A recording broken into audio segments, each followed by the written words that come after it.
Il n'y avait pas que les pharisiens à être inquiets des paroles du Christ et de son succès. Il y avait aussi le gouvernement. Vous vous rappelez que la Palestine était alors coupée en plusieurs morceaux.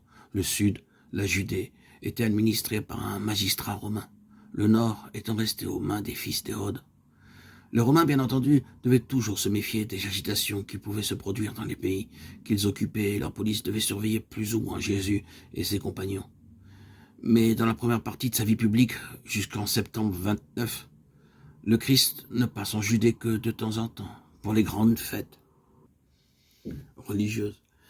Il vécut surtout en Galilée.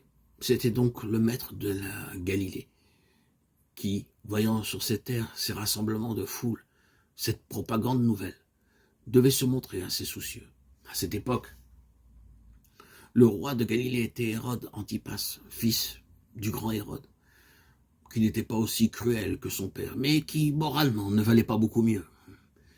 Il fit surveiller Jésus et ses agents lui répétèrent ce qu'ils avaient appris de lui.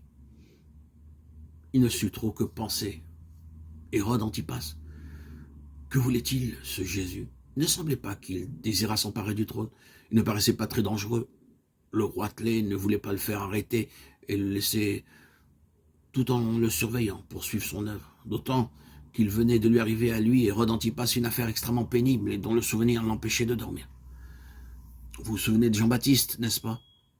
Il avait quelque temps après le baptême de Jésus continué à prêcher aux foules en divers points de la vallée du Jourdain.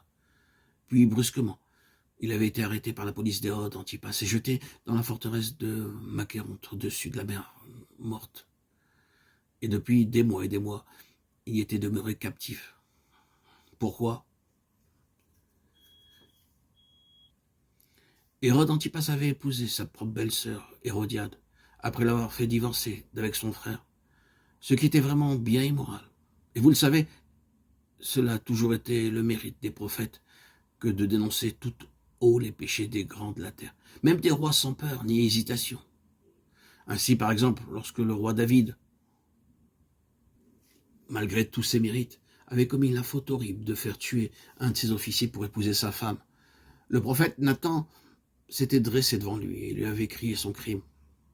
De même, Jean-Baptiste ne s'était pas gêné pour dire au roi Hérode Antipas, « Tu n'as pas le droit de prendre la femme de ton frère. » C'est pourquoi Hérodiade, furieuse, avait obtenu de son faible mari qu'il le fit arrêter.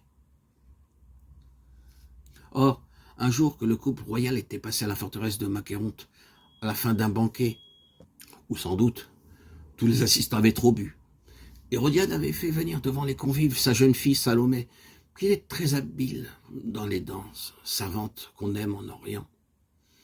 Elle avait dansé si bien que le roi avait été enthousiasmé et s'était écrié « Demande-moi ce que tu voudras et je te le donnerai ». Il en fit même le serment.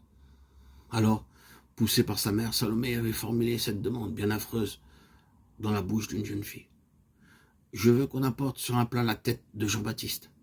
Sur le moment, Hérode avait été très ennuyé car il avait peur du prophète et au fond, il se demandait si cet homme de Dieu n'avait pas raison. Mais il avait promis, mais ne voulant pas violer son stupide serment, il avait donné un ordre. Un bourreau était allé dans la cellule du saint, l'avait décapité et, frappé d'horreur sans oser trop le dire, les convives du festin avaient vu apparaître la tête sanglante de Jean au milieu d'un grand plat.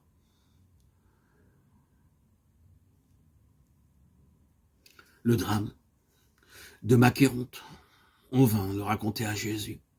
Un instant, il pria pour son ami, son cousin, pour le grand prophète qui avait eu la tâche de lui préparer la route et qui mourrait du courage qu'il avait eu de défendre les principes de Dieu en face d'un petit tyran.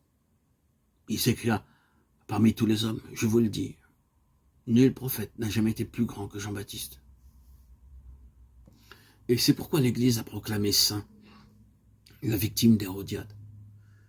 Mais quant à lui, Jésus, sachant parfaitement ce qu'il peut coûter à un homme de dire toujours et uniquement la parole de Dieu, sachant que ses adversaires allaient bientôt se liguer pour le perdre, il n'en continuait pas moins son œuvre.